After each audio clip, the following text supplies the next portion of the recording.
ब्रह्मचर्यहीन के लक्षण, जिन्होंने ब्रह्मचर्य का नाश किया है, अपने आप जांच लेना। उसके अंदर बार बार काम पीड़ा जागृत होगी, उसका विचार कामाशक्त होगा, पहला लक्षण।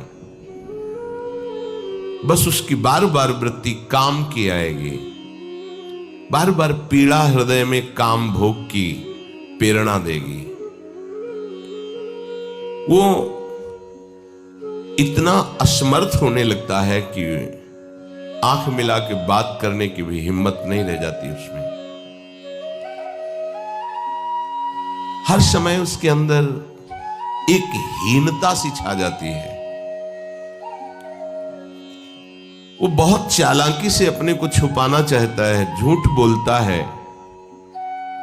थोड़ी ऐंठन भी दिखाना चाहता है कि मैं कुछ हूं, पर अंदर से खोखला हो जाता है। ये दुर्गुण उसके अंदर जागृत होते हैं जो ब्रह्मचर्य का नाश करता है। उसके चेहरे में प्रसन्नता कभी झलक ही नहीं सकती, दुखी व उदास, जो ब्रह्मचर्य का नाश करता है। देखने से इस बदसूरत नजर आने लगेगा, चाहे जितना गोरा हो, चाहे जितना ऊपर से चिकनाहट लगाए हो, लेकिन उसके कपोल और नेत्र बदसूरत होंगे। चिकनाहट से मतलब नहीं है, एक आकर्षण होता है भागवतिक, वो उसमें नहीं होगा। स्वभाव बड़ा ही रुक्ष होगा, कड़ुआ होगा, बहुत ही हल्के स्वभाव का आदमी होगा। विश्वसनीय तो हो ही नहीं सकता, कामी पुरुष विश्वसनीय नहीं होता। वो कभी भी बदल सकता है, उसमें क्षमता नहीं है एक बात पर टिके रहने की। वो कसम खाए तो भी बहुत शीघ्र अपनी कसम तोड़ देगा। स्वभाव में कभी उसकी प्रसन्नता नहीं होगी, स्वभाव उसका चिड़चिड़ा बन जाएगा। रूखा होने के कारण नाक में गुस्सा रखी रहेगी, जरा सी बात में वो बहुत क्रोधित हो जाना, अपनी खोपड़ी फोड़ने लगना, दूसरों की फोड़ने लगना, अपने थप्पड़ मारने, मतलब एक जैसे कोई विक्षिप्त आदमी, पागल आदमी, ऐसी उसकी चेष्टाओं ने चीख चीख के बोलना, माथा पटकने लगना, ये लक्षण है ब्रह्मचर्य का नाश करने वाले के। वो जीता तो है पर मुर्दे की तरह निस्तेज, उसमें उत्साह, उसमें शूरवीरता, ये सब क्षीण होने लगती है। शूरवीरता काम क्रोध आदि को सहन करना है। उसके कपोल में हल्के हल्के से सांवले दाग प्रकट होने लगते हैं, एक झुर्री सी पड़ने लगती है। ये वीरनाश का लक्षण है। आंखें धस जाती हैं और उसकी हड्डियां कमजोर होने लगती हैं, बाल पकने लगते हैं, झड़ने लगते हैं। वीर भगवान के द्वारा दी हुई वो शक्ति है जिससे भगवत प्राप्ति में बहुत सहयोग होता है। ये जानबूझकर ऐसी क्रिया करते हैं जिससे वीरपात हो। रोग न रहते हुए भी इनको बहुत सी पीड़ाएं स्वाभाविक प्रारंभ हो जाती हैं। जर्जर, दुर्बल, भागवतिक कामों में निरुत्साह, भजन करना, परिक्रमा करना, समय से उठना, समय, ये सब उत्साहहीन होते हैं। थोड़ा भी परिश्रम या मेहनत करने पर हांफने लगना, थक जाना, दैनिक दिनचर्या बिल्कुल ठीक ना होना, चित्त में बहुत सी कुचिंताएं बढ़ जाना, थोड़े से डर की बात आते ही हृदय में ऐसी धड़कन होने लगना, भयभीत होने जाना, थोड़ा सा दुख एक पहाड़ जैसा लगना, थोड़ा सा भय ऐसा लगना कि अब क्या होगा, घबराहट पैदा हो जाना, बार बार भूख लगना,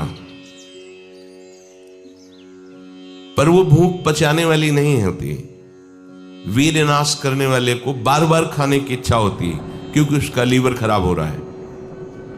ये अच्छा लक्षण नहीं बार बार भूख लगना कि बहुत बढ़िया लीवर काम कर रहा है, नहीं, अंदर कब्ज बन रही है, लीवर डाउन हो रहा है और आपको बार बार भूख ले रही, ये झूठ में फंसाया जा रहा है। ये झूठी भूख है जो तुम्हारा रोगों का घर बनेगी।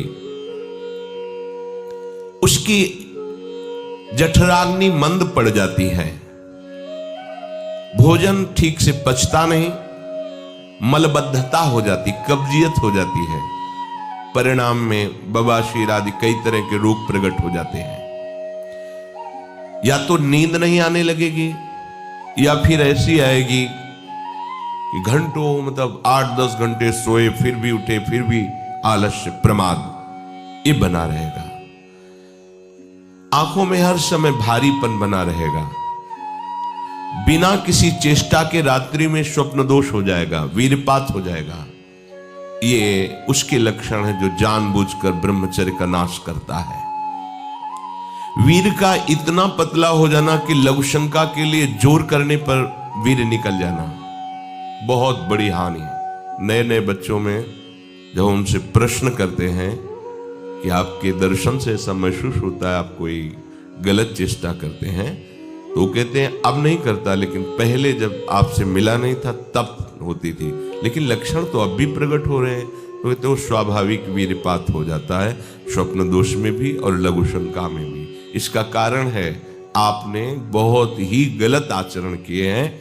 ये जो हस्त मैथुन आदि क्रियाएं हैं, इनके द्वारा पूरा का पूरा आपका जीवन नष्ट हो जाता है। इसे खिलवाड़ मत समझो।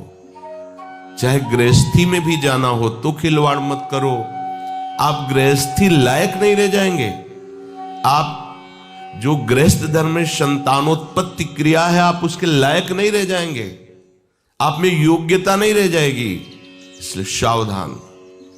परमार्थ में चलना है तो अत्यंत आवश्यकता ही है ब्रह्मचर्य की, पर गृहस्थ में चलने के लिए भी ब्रह्मचर्य की आवश्यकता है। जहां वो पेशाब करने के लिए जोर लगाते हैं तो वीर स्खलित होने लगता है थोड़ी थोड़ी मात्रा में। ये हस्त मैथुन करने वालों का प्रधान चिन्ह है। इसका परिणाम यहां तक हो सकता है कि पुरुषत्व का नाश होकर नपुंसकता आ सकती है। हाथ पैरों के जोड़ पर बिना किसी कारण के दर्द होना, कमर में, गांठ में, जहां संधियां हैं, अस्थियों का जोड़ है, वहां दर्द होने लगना। सर में जरा भी विचार करने पर दर्द पैदा हो जाना। किसी विषय पर विचार कर या मंत्र में ध्यान कर तो सर में दर्द होने लगना। हाथ पैरों में शिथिलता आने लगना। दिमाग में एक सनसनी पैदा हो जाना। कानों से शाय शाय शब्द सुनाई देने लगना।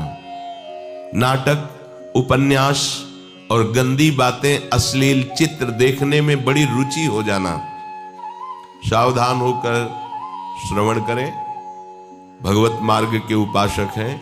कुछ उपासकों में जो बाहर अनुशासनहीन होकर के रह रहे हैं और उनके पास स्मार्ट मोबाइल क्या कहते हैं वो है, तो वो लोग कभी ऐसी गलती ना करें। सर्च करके ऐसे दृश्य ना देखें, नहीं तो तुम्हारा ऐसा नाश होगा कि तुम इस बात को किसी भी साधन से पूर्ण नहीं कर पाओगे।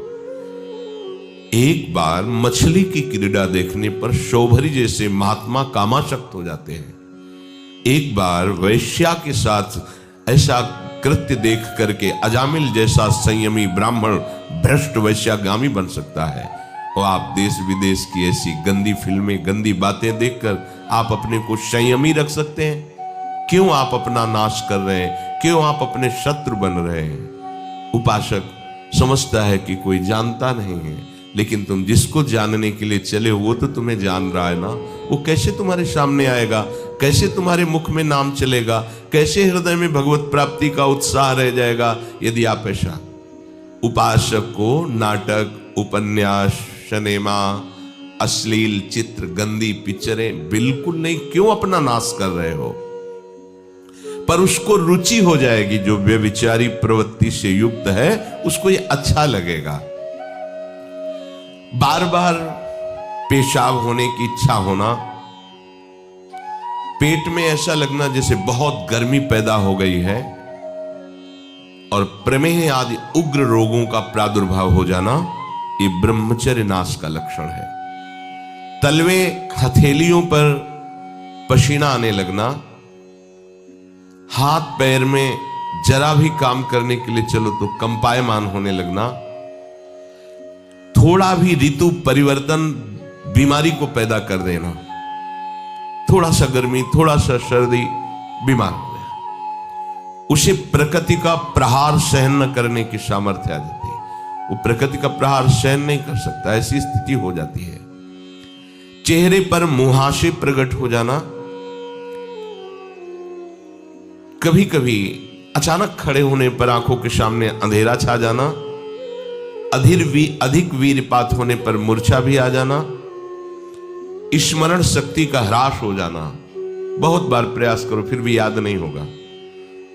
और ब्रह्मचर्य सही है तो एक बार बोल दीजिए, 100 वर्ष बाद सुन लेना, वो अपने आप स्थापित हो जाएगा। ज्यादा पढ़ना लिखना नहीं पड़ता, एक बार बोलिए, वो 100 वर्ष बाद पूछ लीजिए, 100 वर्ष बाद उसकी स्मृति वैसे ही बनी रहेगी यदि वो ब्रह्मचारी है।